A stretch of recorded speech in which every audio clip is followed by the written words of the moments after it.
Good morning. Welcome to Inquisition Update. My name's Tom Fress, and I'll be your host for the next hour.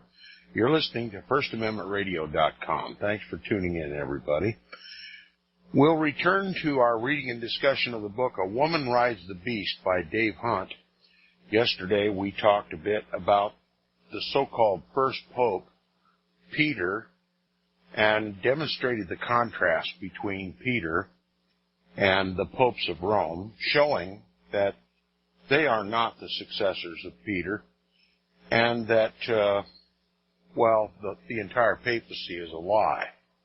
Now, concluding that portion that we read yesterday for continuity purposes, beginning the last full paragraph on page 154, it says, later, fearing for his life, Peter denies, quote, with oaths and curses, unquote, that he knew Christ. Again, a declaration on, quote, faith and morals, unquote, to the entire church in denial of Christ himself. Even if the popes were his successors, Peter could hardly pass on to them infallibility, which he himself obviously did not possess. Sorry to be so unflattering about the Apostle Peter, but the Scriptures record the truth. And now we'll continue with the next portion of this chapter, subtitled, A Biblical Basis for Infallibility, ?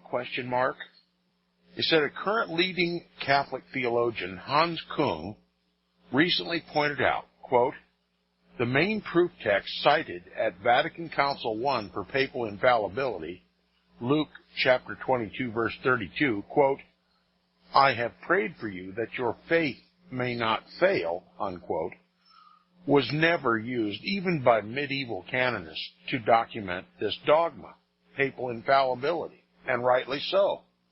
In this passage, Jesus does not promise Peter freedom from error, but the grace to persevere in the faith until the end, unquote. Von Dollinger was in complete agreement. He said this, quote, everyone knows the one critical passage of Scripture on which the edifice of papal infallibility has been reared, quote, I have prayed for thee that thy faith fail not, and when thou art converted, confirm thy brethren, unquote, Luke chapter 22, verse 32. But these words manifestly refer only to Peter personally, to his denial of Christ and his conversion.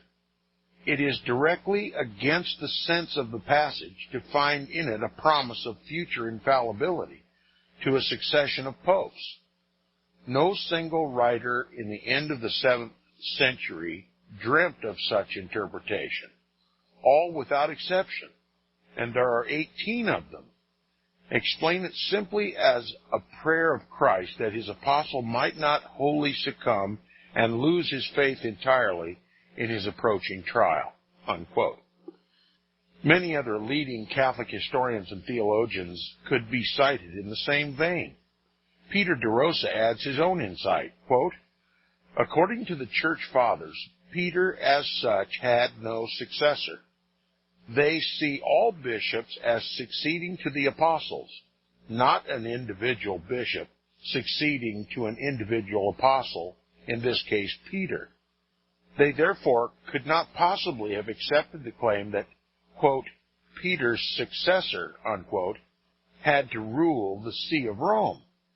We have seen, too, that all the great doctrinal statements, especially the creeds, came not from popes, but from councils. In the early centuries, it never occurred to the bishops of Rome that they could define doctrine for the whole church, unquote. How about this so-called rock of the church? He says, after promising Christ at the Last Supper that he would die rather than to deny him, Peter does exactly what he said he wouldn't do. Quote, then began he to curse and to swear, saying, I know not the man, unquote. Matthew 26:74. Here is a complete denial of Christ himself, and thus of Christianity in its entirety. Peter was a very, very unstable, quote-unquote, rock for Christ to build his church upon. His alleged successors, however, were guilty of far worse failings. We have mentioned a number of these already. Consider one more brief example. Pope Julius II, who reigned from 1503 to 1513, syphilitic, an infamous womanizer, father of a number of bastards, he bribed his way into the papacy. At Lent, when good Catholics were on a strict diet, he gorged himself on the richest fare. Clad in armor, Julius often led his army to conquer cities and territories in the expansion of the papal states. How could he possibly be the quote-unquote vicar of Christ, who said his kingdom was not of this world, and therefore his servants didn't fight? To say he was mocks Christ and his teachings. And that's what the papacy is, a mockery of Christ. It is Antichrist. Now, the popes were not sovereigns. They were successors of the emperors, says history.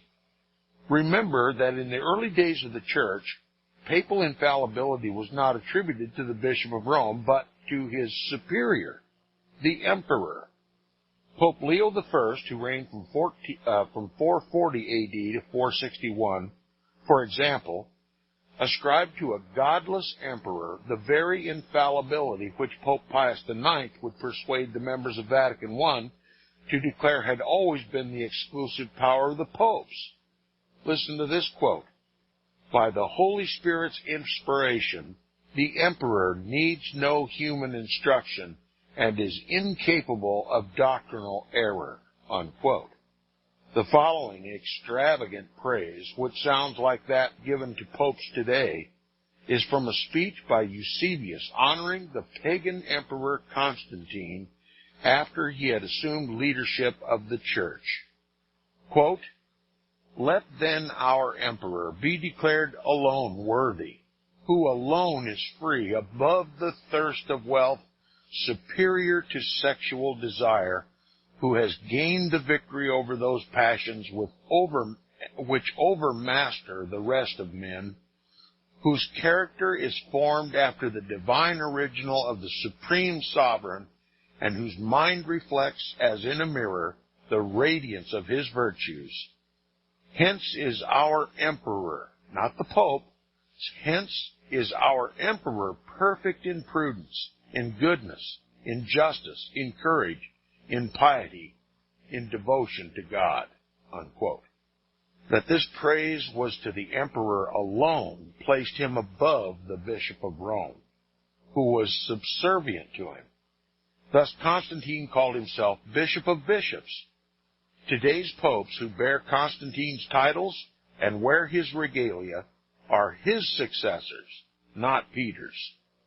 Historian Will Durant points out that, quote, throughout his reign, he, Emperor Constantine, treated the bishops as his political aides. He summoned them, presided over their councils, and agreed to enforce whatever opinion their majority should formulate, unquote. Doctrine meant absolutely nothing to Constantine, only that the bishops should agree for the sake of imperial unity. De Rosa quotes a 4th century bishop that, quote, the church at the time was part of the state, unquote. He goes on to explain, quote, even the Bishop of Rome, not to be called the Pope for many centuries, was in comparison to Constantine a non-entity. In civic terms, he was vassal of the emperor. In spiritual terms, he was, compared with Constantine, a second-class bishop.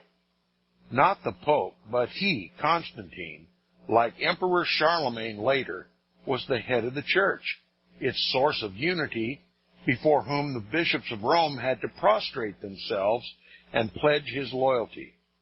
All bishops agreed that he, the emperor, was, quote, the inspired oracle, the apostle of church wisdom, unquote. It was, therefore, Constantine, not the Bishop of Rome, who dictated the time and place of church synods, and even how the votes were cast. Without his approval, they could not pass into law. He alone was legislator of the empire, unquote. So what about the Pope's pagan heritage? Dave Hunt writes, the very idea of a church council was intervened by Constantine, who in spite of his professed conversion to Christ remained a pagan. He never renounced his loyalty to the many pagan gods. He abolished neither the pagan altar of victory in the Senate, nor the Vestal Virgins.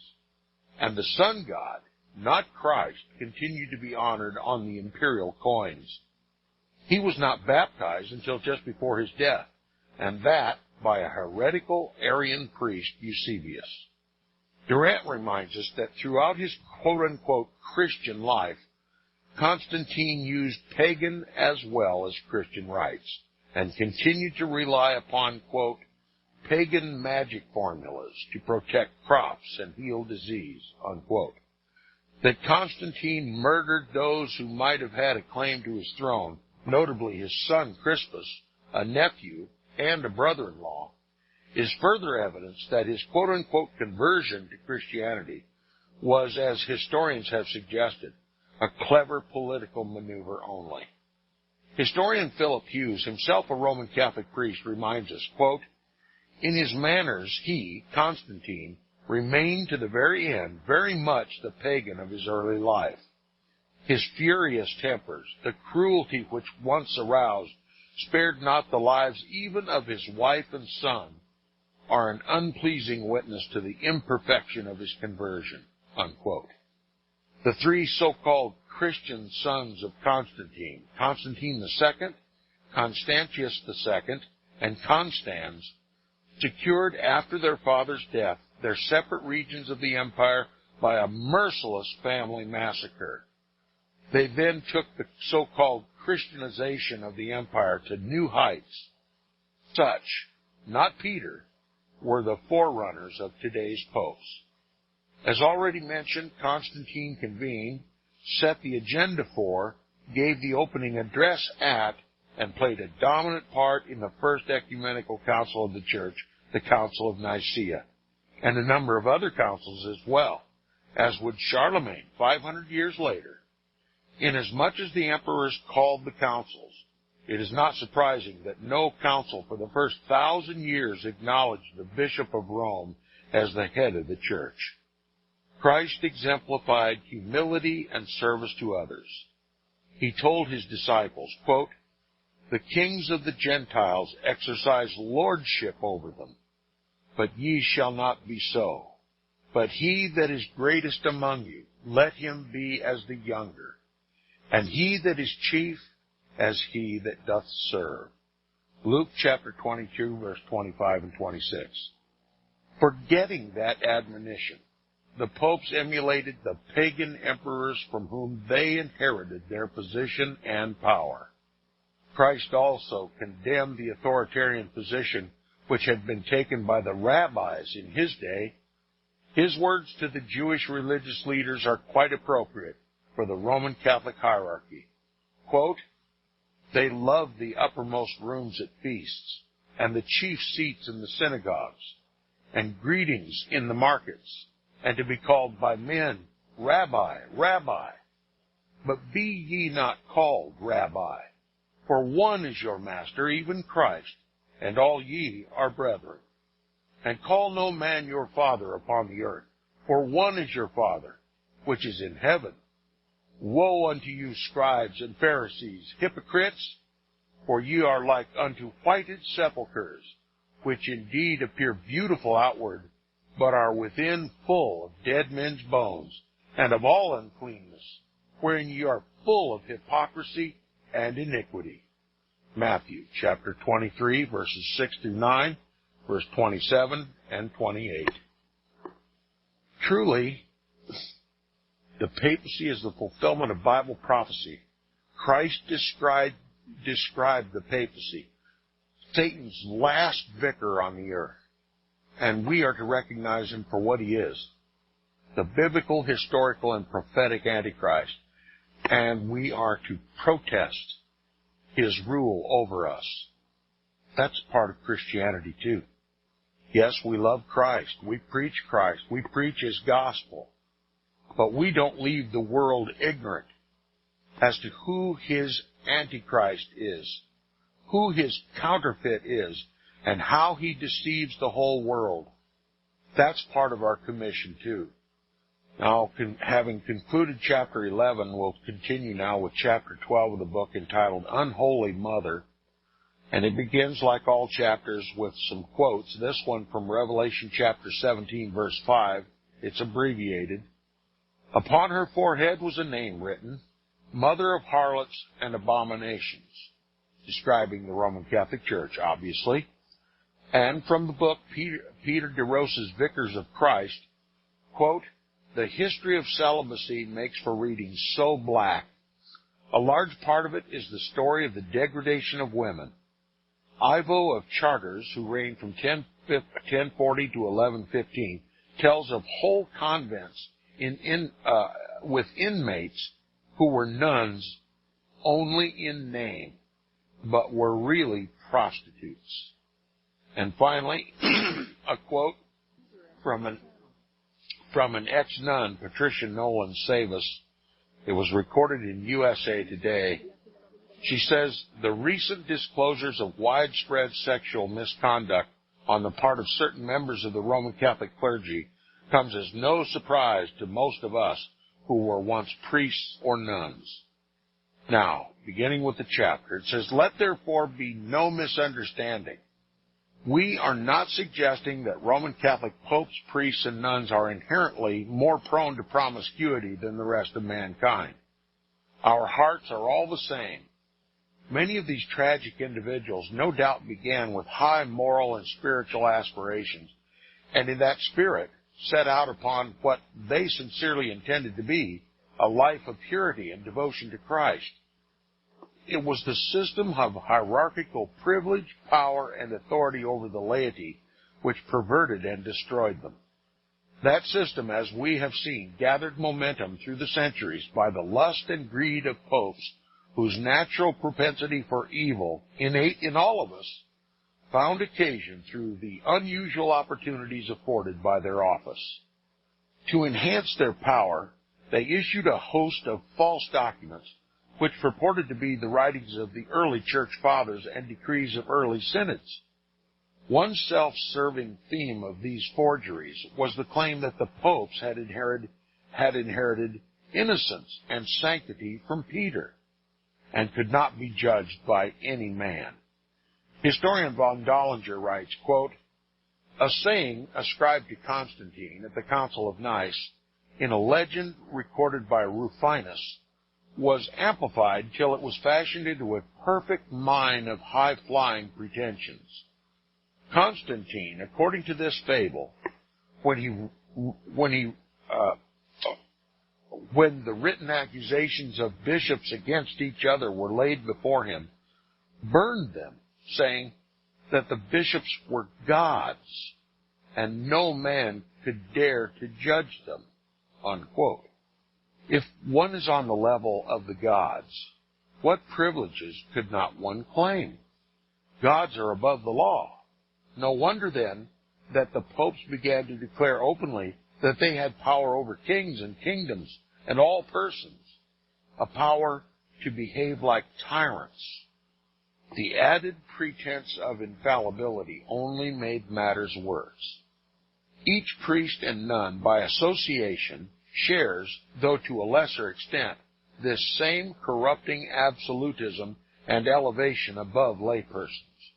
Add to this pretended godlike authority the unnatural rule of celibacy, an intolerable burden which only an unnatural rule of,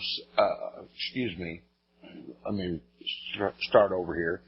Each priest and nun, by association, shares, though to a lesser extent, this same corrupting absolutism and elevation above laypersons.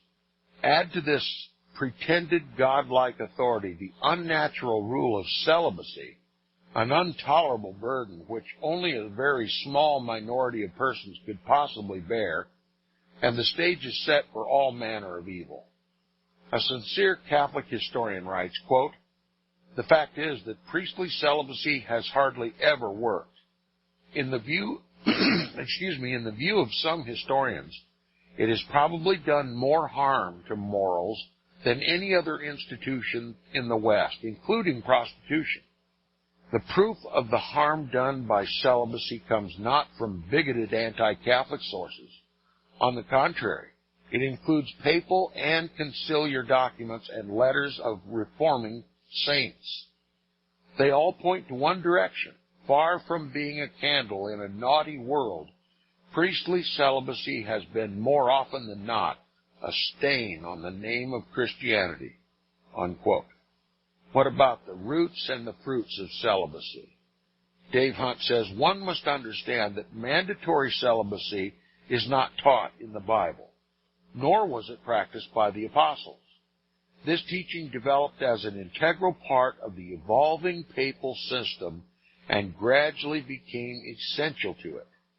The concern was not the morality, for celibacy proved to be a veritable cornucopia of evil.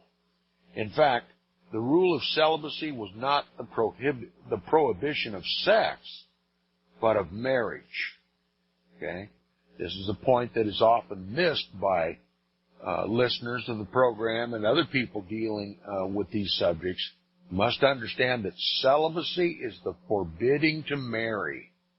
It's a doctrine of demons, forbidding to marry. And that's all celibacy relates to. It has nothing to do with chastity, as we are about to see.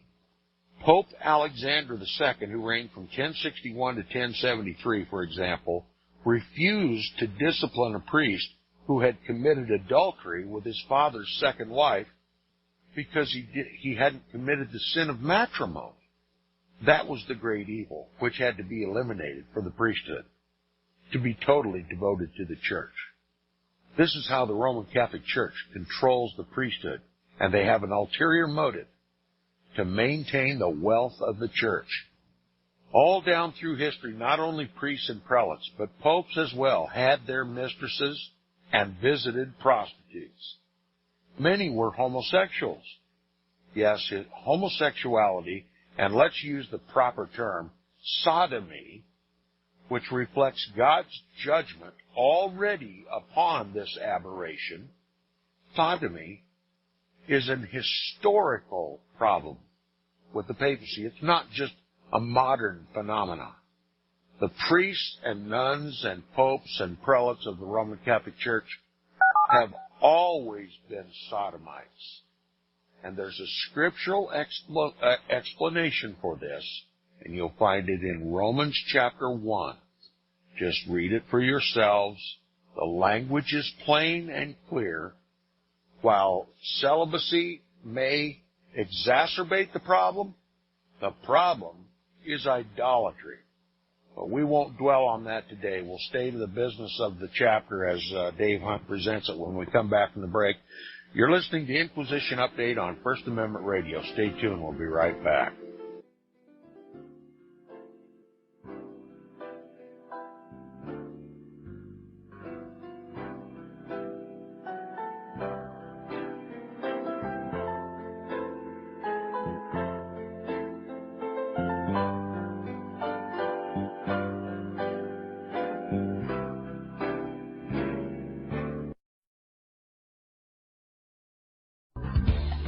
Hear it first on FirstAmendmentRadio.com and FirstAmendmentRadio.net.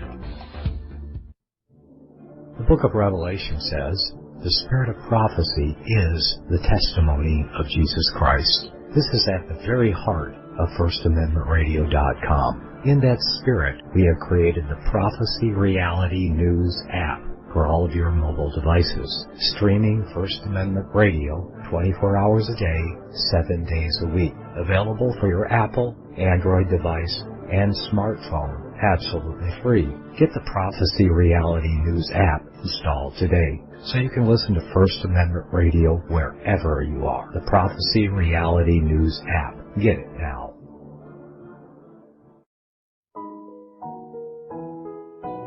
The program you are listening to is 100% sponsored by you, the listener, on this First Amendment Rights Media channel. You will notice that there are few commercials on this radio network. There's a good reason for that. Corporate advertising dollars come with strings that limit program content. So without your help, these programs cannot continue on satellite, internet, or our several affiliates. If you benefit by the educational law programs, we ask you to give. If you are admonished or nurtured by the Bible and ministry programs, we ask you to give. If some voice a cause that you are passionate about, we ask you to give. If you believe in any of these, we ask you to support them as you would a missionary on a continual basis, as if giving a tithe for missionary radio. These programs are not commercially viable and must be supported by those faithful to the cause of truth. Look for the button to sponsor your favorite programs at our listen and schedule pages on the Internet. We will also give you unlimited archive access to all of our programs. We're asking you to give much less than a tithe, so that you may also send support directly to a particular program host, cause, and anywhere else the Spirit may lead you. Do all to the glory of our God and Creator, for His holy nation, the only kingdom that will last forever. Thank you for listening. You're listening to FirstAmendmentRadio.com worldwide. Freedom is never free. We need your support today at FirstAmendmentRadio.com. Come back to the second half hour of Inquisition Update. Before we continue reading the book, I'll make further reference to my proposition at the end of the first half regarding chapter 1 of Romans. If you will carefully read it as written in plain language, what you will find there is a cause and effect relationship between idolatry and sodomy. And I know that's not taught in the churches, but that's what the scriptures teach. Now, I'm not saying that celibacy doesn't contribute to the sexual immorality of the priests and nuns and prelates and popes of the Roman Catholic Church. But the cause of sodomy is directly related to their idolatry. God said so in His book, in clear and unmistakable language. And I propose that since the current Pope Francis I, a Jesuit priest, by the way, is preparing to deal with the sexual immorality of the priesthood of the Roman Catholic Church by possibly even opening the option of them to marry, will do very little to reduce the cases of sodomy within the church. As long as the Roman Catholic Church is an idolatrous church, it will remain a sodomite church. Well, the natural inclination is, if celibacy is a contributor, why don't the priests seek out women for their sexual release? Why do they seek out men and little boys? You'll find the answer in Romans chapter 1. And when they are permitted to marry, if and when the priests of Rome are permitted to marry, the cases of sodomy will only be superficially influenced by this new rule. And I have someone else on the line.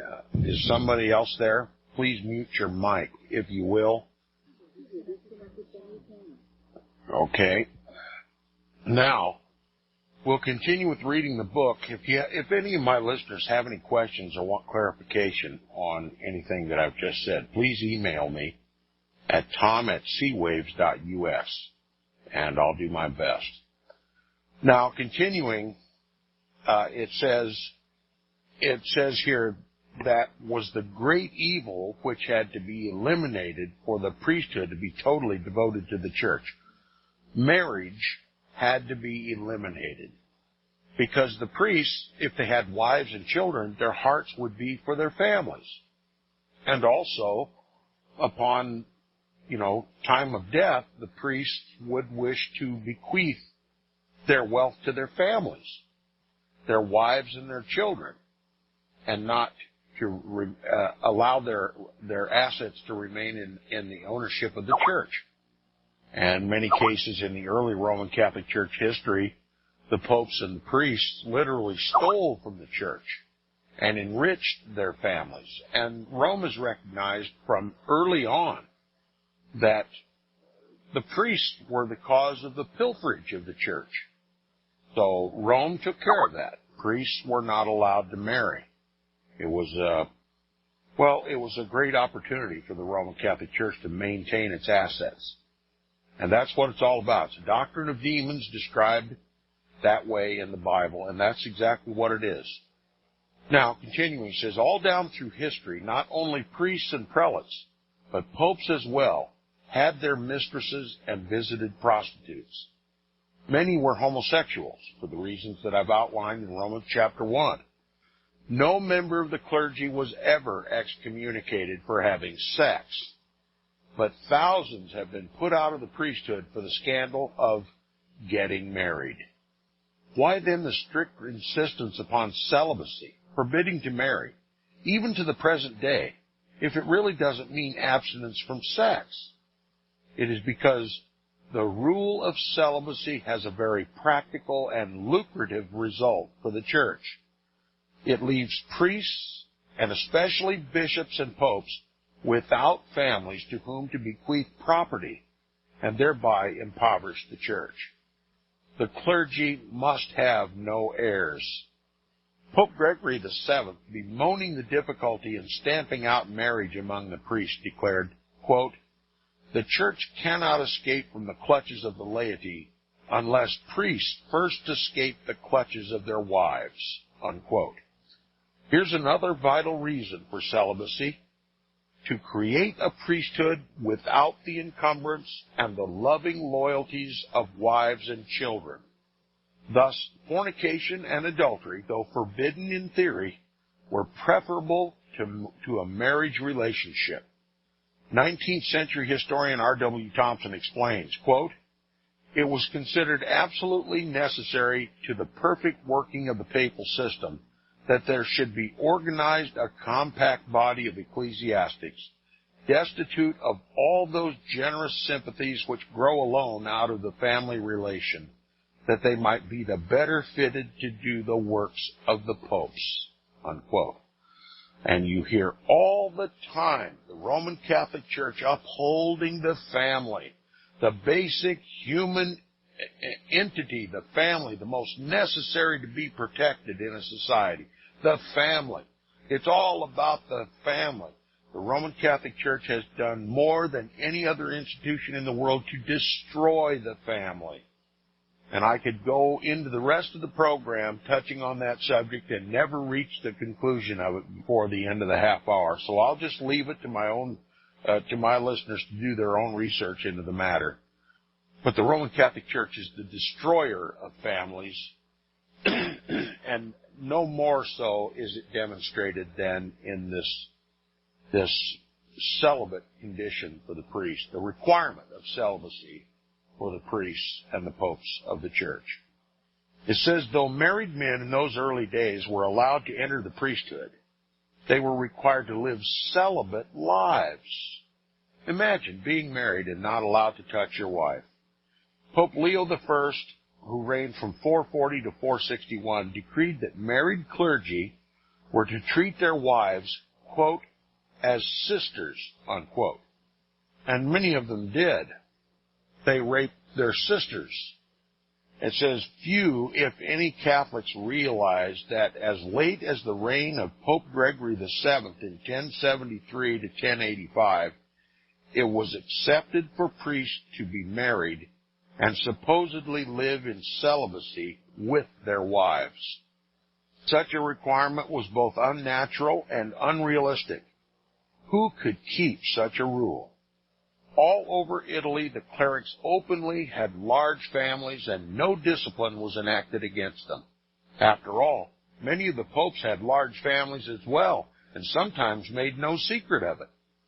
Jesuit priest De Rosa comments, quote, this theological confusion in an age of depravity led the clergy in the 5th century Rome, in particular, to become a byword for everything that was gross and perverted. When Pope Sixtus III, who reigned from 432 to 440 A.D., was put on trial for seducing a nun, he ably defended himself by quoting Christ's words, quote, let him who is without fault among you throw the first stone, unquote. Roving monks were proving to be a social menace. There were long periods when many monasteries were nothing but houses of ill repute, The Second Council of Tours in the year of 567 publicly admitted there was hardly a cleric anywhere without his wife or mistress, unquote. It was a system built for prostitution, says Dave Hunt. For centuries, the Roman Catholic priesthood was largely hereditary. In other words, nepotism. The offices of the popes and the priests and the prelates were passed down to their kin. Okay? How can that be if they were all celibate, right? Not married. Well, they had kin. They weren't prohibited from having sex, and they did. Lots of it. And they produced lots of bastard children who literally ran the church. He says, for centuries, the priesthood was largely hereditary. Most priests were the sons of other priests and bishops. More than one pope was the illegitimate son of a previous and supposedly celibate pope. For example, Pope Silverius, who reigned from 536 to 537 AD, was fathered by Pope Hormisdas, who reigned from 514 to 523. And John the 11th, who reigned from 931 to 935, was born by Julius III, who reigned from 904 to 911, of his favorite mistress, Marozia, to whom we referred earlier. Among the other bastards who ruled the church were Popes Boniface I, Gelasius, Agapetus, and Theodore. There were more. Adrian IV was the son of a priest. No wonder Pope Pius II said Rome was, quote, the only city run by bastards, unquote. Pius himself admitted to fathering at least 2 illegitimate children by different women, one of them married at the time. The rule of celibacy literally created prostitutes, making Rome the, quote, mother of harlots, unquote, as the Apostle John foresaw. Now, I don't want to belabor this too much, but clearly what the Scripture is talking about is the spiritual fornication of the Roman Catholic Church. And her harlotry is described as, well, worshiping the other gods. That's why Israel was always condemned, for whoring around with pagan gods. And this is what defines the Roman Catholic Church. Now, it has a natural fulfillment, too. And so it's not inappropriate to say what Dave Hunt is saying here. But her description as mother of harlots is directed more towards spiritual harlotry than anything else. And it shouldn't surprise anybody that being a spiritual harlot, that the Roman Catholic Church would produce harlots as a matter of course. And it does, and it has, and it always will. Now, in his fiery sermons, Savonarola of Florence, Italy, soon to be martyred, called Rome, quote, a harlot ready to sell her favors for coin, unquote, and accused the Roman Catholic priests of bringing, quote, spiritual death upon all.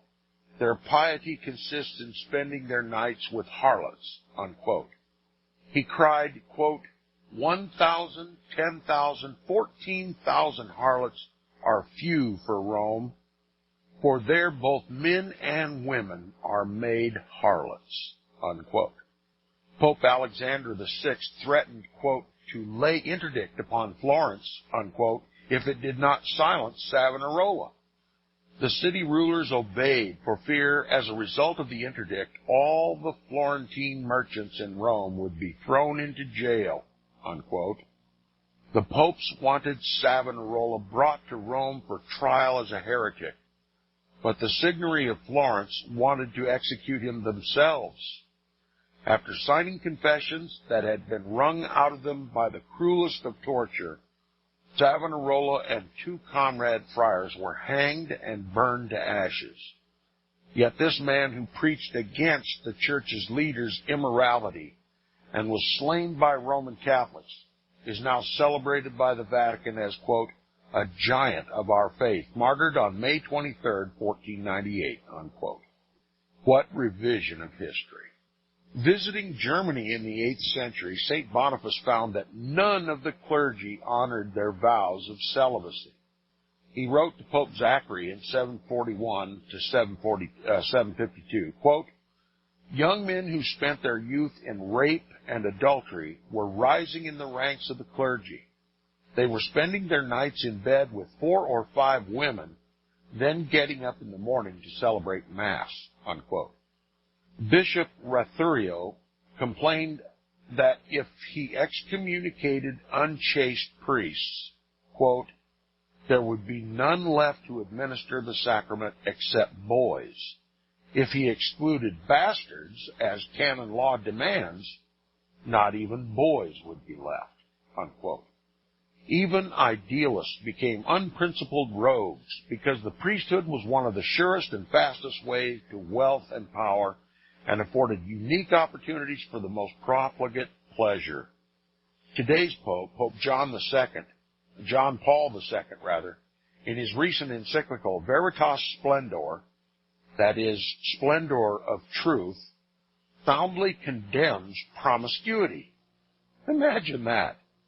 One might respect such a treatise if he would admit that his predecessors in the papacy had been some of the worst offenders, that the clergy, because they can't marry, have been more prone to illicit relationships than the laity, and that promiscuity is still widespread among the Roman Catholic clergy. Otherwise, Splendor of Truth has a hollow sound. No, it's hypocrisy is what it is. It's the church of his hypocrisy. Okay? Look, the Roman Catholic Church does not have the moral authority to preach to anyone about anything. And this is why we read books like this on Inquisition Update, to prove that there is no moral foundation.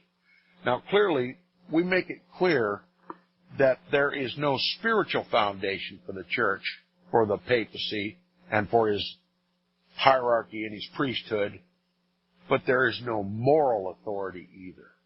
She is not the vicar of Christ, either over spirituals or temporals. And this church is nothing but a pariah in the world. And until we rout it out, until we expose it for what it is, till we rebel against it and put the papacy back in its box like the Protestant reformers did, simply by telling the truth about it, we will continue to be dominated by it, both in spiritual and in temporal matters. And that is the New World Order. The very foundation of the New World Order is papal authority over the churches and over the governments of the world. And the New World Order is a done deal. If there's any hope for the world, it has to put the papacy back in its box. And I maintain that the only thing that ever worked, the only weapon that ever worked against the papacy, the only power on earth that ever liberated the world from papal tyranny, papal abuse, papal sin, papal idolatry, papal simony and sodomy, and all the other errors of Rome was the Protestant Reformation. And what brought about the Protestant Reformation was the King James Bible, the Scriptures. And isn't it interesting? The Roman Catholic Church did just what Satan did when he tempted Jesus in the desert. Twist the Scriptures. And all Jesus had to do was straighten them back out and repeat and quote them back to him. Satan walked away. And that's the only weapon that's going to make the papacy succumb, is a weapon against which he has no defense. That is the gospel truth as written in the Bible. And until we make a spiritual conversion, complete and total giving over our lives to Christ, it's not hardly possible that the Pope will even feel our influence in the world.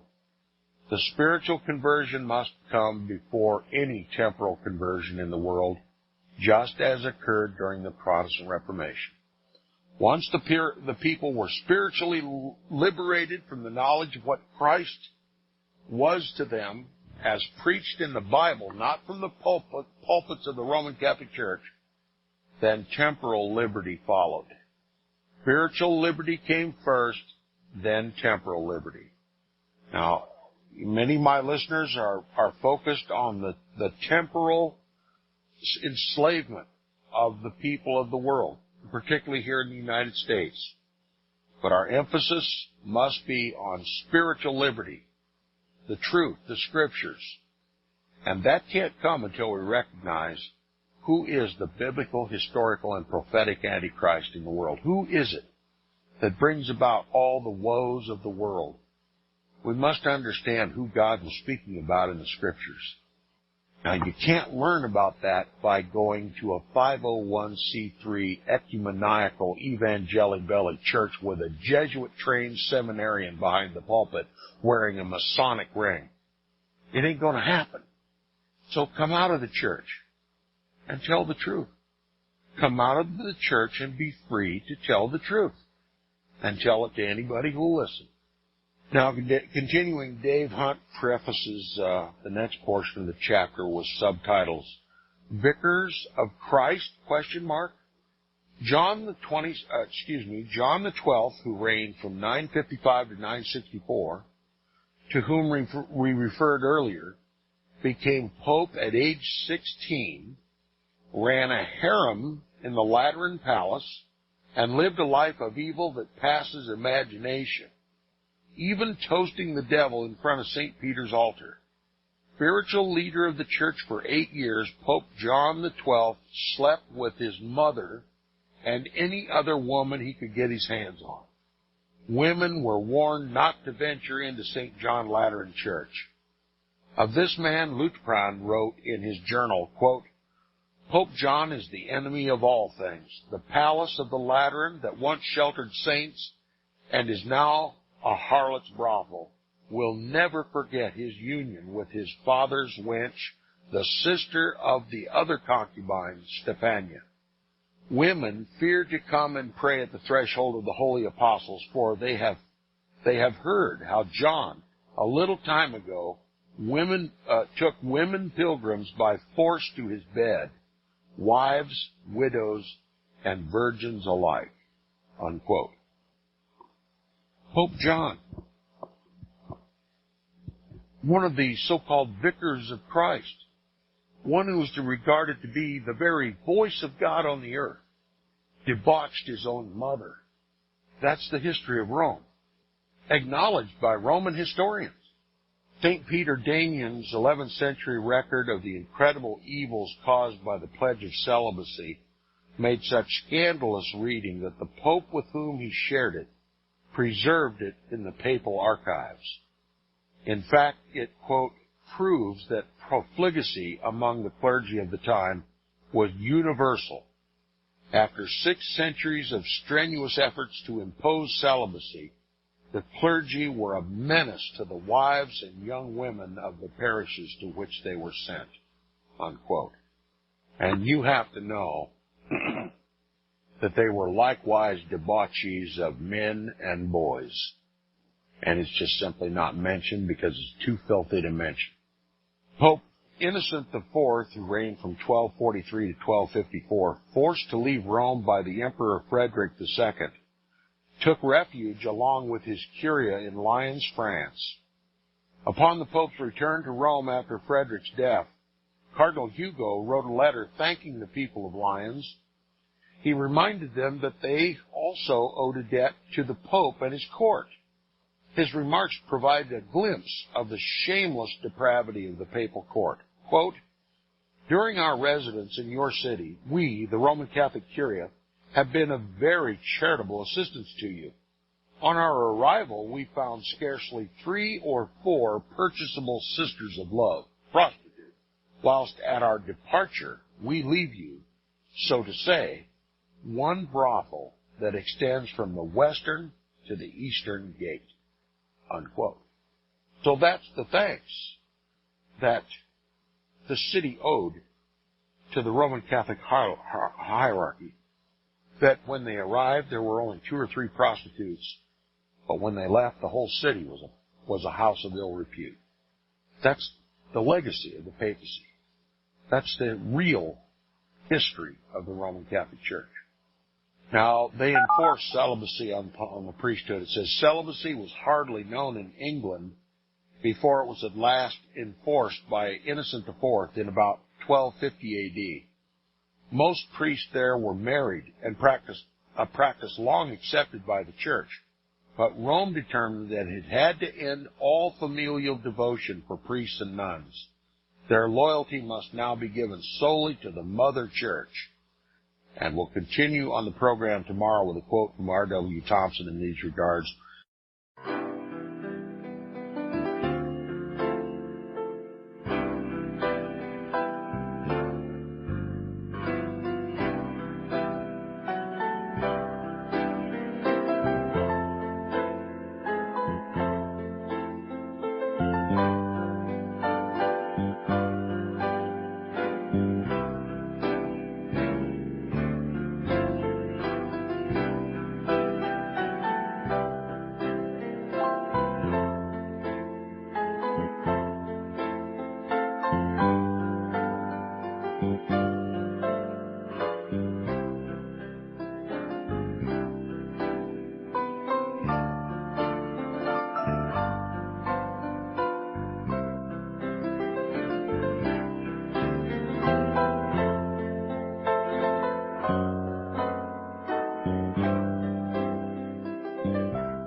The program you are listening to is 100% sponsored by you, the listener, on this First Amendment Rights Media channel.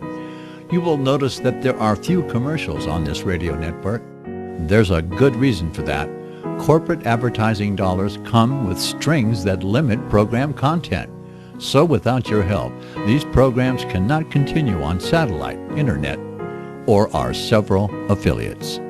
If you benefit by the educational law programs, we ask you to give. If you are admonished or nurtured by the Bible and ministry programs, we ask you to give. If some voice a cause that you are passionate about, we ask you to give. If you believe in any of these, we ask you to support them as you would a missionary on a continual basis, as if giving a tithe for missionary radio. These programs are not commercially viable and must be supported by those faithful to the cause of truth. Look for the button to sponsor your favorite programs at our listen and schedule pages on the internet. We will also give you unlimited archive access to all of our programs. We're asking you to give much less than a tithe so that you may also send support directly to a particular program host, cause, and anywhere else the Spirit may lead you. Do all to the glory of our God and Creator, for His holy nation, the only kingdom that will last forever. Thank you for listening.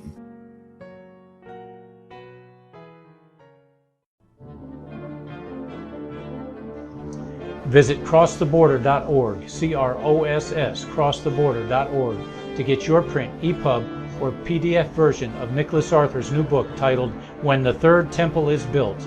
That's crosstheborder.org. When it comes to prophecy today, much of the evangelical Christian world has their eyes on Israel, waiting and watching to see when the third temple will begin to be built. The plans are drawn. The Jewish people are eager. Most evangelical Christians today believe that the rapture will happen before the third temple is built. Hi, I'm Michael Eugene. I was taught that Daniel's 70th week was in the future. Is that really what the Bible teaches? Have we searched the Scriptures and found this to be true? Why is it so important for a re-established Israel to build a third temple in Jerusalem? Is it necessary to build a temple on the same location already occupied by the Dome of the Rock? Is it necessary for sacrifices to take place in the temple on Temple Mount? Is there really a rapture followed by 7 years of tribulation? What is the New Testament temple? Can we identify history and prophecy? Who is the first beast in Revelation chapter 13? Who are the 7 kings in Revelation 17? I have asked all these questions, and I have found Nicholas Arthur's new book, When the Third Temple is Built, answers all these questions and more using Scripture to interpret Scripture. The Bible says that no prophecy of Scripture is of any private interpretation. Nicholas shows us in his new book, When the Third Temple is Built, how the Bible interprets prophecy and not man's private interpretation. Visit crosstheborder.org, C-R-O-S-S, crosstheborder.org, to get your print, EPUB, or PDF version of Nicholas Arthur's new book titled When the Third Temple is Built. That's crosstheborder.org.